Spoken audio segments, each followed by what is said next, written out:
Di tengah serbuan ke Ukraina, Presiden Vladimir Putin telah menempatkan pasukan nuklir Rusia dalam siaga khusus sehingga meningkatkan kekhawatiran ke seluruh dunia. Tetapi para analisis berpendapat, tindakan Putin semestinya ditafsirkan sebagai peringatan kepada negara-negara lain agar tak lebih banyak terlibat di Ukraina, dibandingkan menafsirkannya sebagai tanda bahwa Putin ingin menggunakan senjata nuklir. Senjata nuklir telah ada selama hampir 80 tahun. Banyak negara menempatkan senjata nuklir sebagai deterensi atau strategi pencegahan demi menjamin keamanan nasional mereka. Berapa banyak senjata nuklir yang dimiliki Rusia? Jumlah senjata nuklir yang disajikan dalam tulisan ini adalah perkiraan, tetapi menurut Federasi Ilmuwan Amerika, Rusia memiliki 5.977 hulu ledak nuklir, perangkat yang memicu ledakan nuklir, meskipun angka ini termasuk sekitar 1.500 hulu ledak yang sudah dipensiunkan dan akan dibongkar. Dari sekitar 4.500 sisanya, mayoritas diperkirakan berupa senjata nuklir strategis, seperti rudal balistik atau roket yang bisa menargetkan sasaran dari jarak jauh.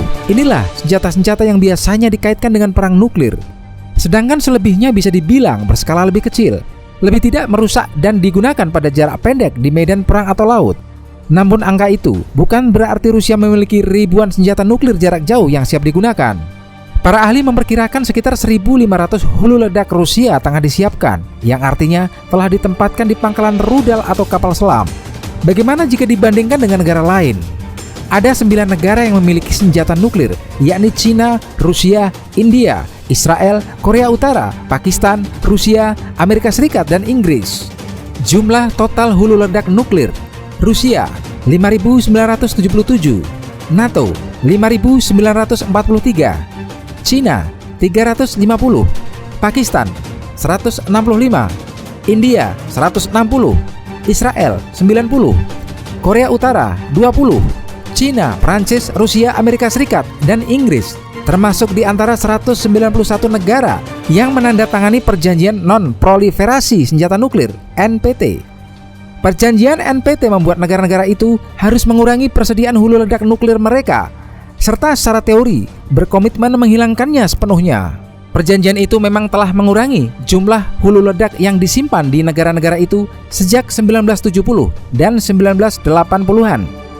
India, Israel, dan Pakistan tidak pernah bergabung dalam perjanjian NPT, sedangkan Korea Utara meninggalkan perjanjian itu pada 2003. Israel adalah satu-satunya negara yang tidak pernah secara resmi mengakui program nuklirnya, tetapi secara luas diketahui memiliki hulu ledak nuklir. Sementara itu, Ukraina tidak memiliki senjata nuklir, meskipun Putin menuduh sebaliknya. Tidak ada bukti yang menunjukkan bahwa Ukraina berusaha mendapatkan senjata nuklir. Seberapa merusak senjata nuklir?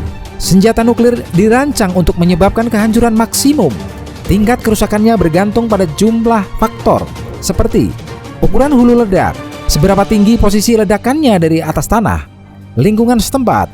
Namun hulu ledak terkecil pun bisa menimbulkan banyak korban jiwa dan konsekuensi jangka panjang. Sebagai gambaran, bom yang menewaskan 146.000 orang di Hiroshima, Jepang pada Perang Dunia Kedua adalah sebesar 15 kiloton. Sedangkan hulu ledak nuklir bisa mencapai lebih dari 1.000 kiloton. Kecil kemungkinan bertahan hidup di area yang terdampak langsung ledakan nuklir. Setelah kilatan yang menyilaukan, bola api besar dan gelombang ledakan dapat menghancurkan bangunan hingga jarak beberapa kilometer. Apa yang dimaksud dengan deterensi nuklir dan apakah itu berhasil?